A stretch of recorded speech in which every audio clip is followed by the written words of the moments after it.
एक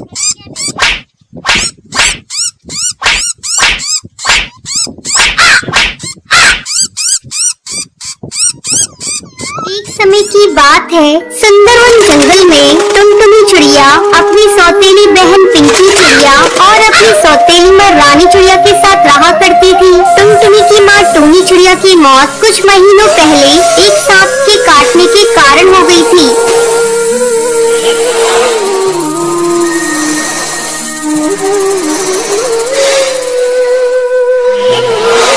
बंटी कबूतर एक विधवा चिड़िया से शादी कर लेता है। पिंकी चिड़िया उसी की बेटी थी। पिंकी चिड़िया टुनटुनी पर बहुत अत्याचार करती थी। एक दिन टुनटुनी खाना पका रही थी, तभी पिंकी वहाँ आती है और टुनटुनी से कहती है, मैंने तुझसे चाय मांगी थी, तूने अभी तक मुझे चाय नहीं दी। दीदी ये देखो, मैं चाय ही बना रही हूँ, जैसे ही चाय उबल जाएगी मैं आपको लाकर देती हूँ। थोड़ी देर बाद टुनटुनी चाय लाकर पिंकी को देती है। चाय पीते ही पिंकी टुनटुनी पर चिल्लाने लगती है, ये तूने चाय कैसे बनाई है? इसमें तो चीनी बिल्कुल नहीं है, ले इसे तू ही पी ले। इतना कहकर वो उस चाय के प्याले को फेंक देती है। पिंकी चिड़िया का गुस्सा देखकर टुनटुनी रोने लगती है।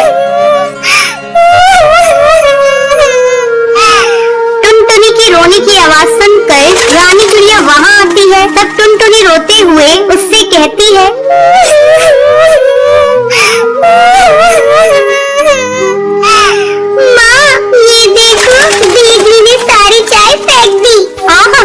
टुनटुनी तू मेरी बेटी की शिकायत मुझसे मत किया कर, चल अब चलकर सफाई कर। टुनटुनी को पूरा घोंसला साफ करना पड़ता है। दिन भर काम करने के बाद टुनटुनी रात को अपने घोंसले में जाती है और अपनी माँ की तस्वीर के सामने फूट फूट कर रोने लगती है।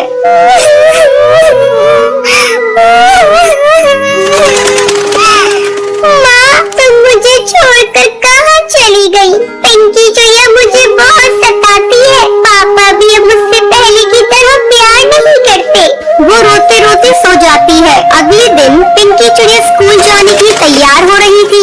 अरे महारानी, मेरा स्कूल ड्रेस कहाँ है? तूने प्रेस तो कर दिया है ना? पिंकी के चिल्लाने की आवाज सुनकर टुनटुनी वहाँ आती है और कहती है, नहीं दीदी, कल मेरा हाथ रोटी बनाते समय जल गया था, इसलिए मैं प्रेस नहीं कर पाई। तू खा खा कर मोटी हो गई है, तुझे चर्बी चढ़ गई है, अब तुझसे कोई काम नहीं होता। माँ इसे अभी इसी वक्त घर से बाहर निकालो, अब ये हमारे किसी काम की नहीं। तब रानी चिड़िया पिंकी से कहती है, बेटा अगर हम लोगों ने इसे घर से बाहर निकाल दिया तो इसका बाप हम लोगों को भी घर से निकाल देगा। इसका दूसरा इलाज है मेरे पास। इसी तरह कुछ दिन गुजर जाते हैं। अब रानी चिड़िया टुनटुनी को खाने के लिए बहुत थोड़ा सा खाना देती थी। धीरे धीरे टुनटुनी कमजोर होती जा रही थी। एक दिन रानी चिड़िया टुनटुनी से कहती है, टुनटुनी जब कुएं से पानी भर ला, पीने का पानी खत्म हो गया है। माँ मैं कुएं से पानी कैसे निकालूंगी? मैंने कभी कुएं से पानी नहीं निकाला, मैं कुएं में गिर जाऊंगी। तो डरती क्यों है? तेरे साथ पिंकी चिड़िया भी जा रही है। हिम्मत करके टुनटुनी पानी भरने के लिए कुएं पर जाती है। जैसे ही वो कुएं से पानी निकालने लगती है, पिंकी चिड़िया उसे कुएं में धक्का देने के लिए जाती है। पिंकी चिड़िया का बैलेंस बिगड़ जाता है और वो कुएं में गिर जाती है। मुझे बचाओ, मैं डूब जाऊंगी। मुझे बचा ले टुनटुनी, मैंने तुझ पर बहुत अत्याचार किए हैं टुनटुनी, मुझे माफ कर दे, मुझे बचा ले किसी तरह से। दीदी तुम चिंता मत करो, ये रस्सी जल्दी से लो और ऊपर आ जाओ। पिंकी चिड़िया रस्सी पकड़कर कुएं से बाहर आ जाती है। उस दिन के बाद से दोनों बहनें खुशी खुशी रहने लगती है। हेलो दोस्तों, मैं आगे भी आपके लिए ऐसी ही मजेदार कहानियाँ लाती रहूंगी। Please like and subscribe my channel.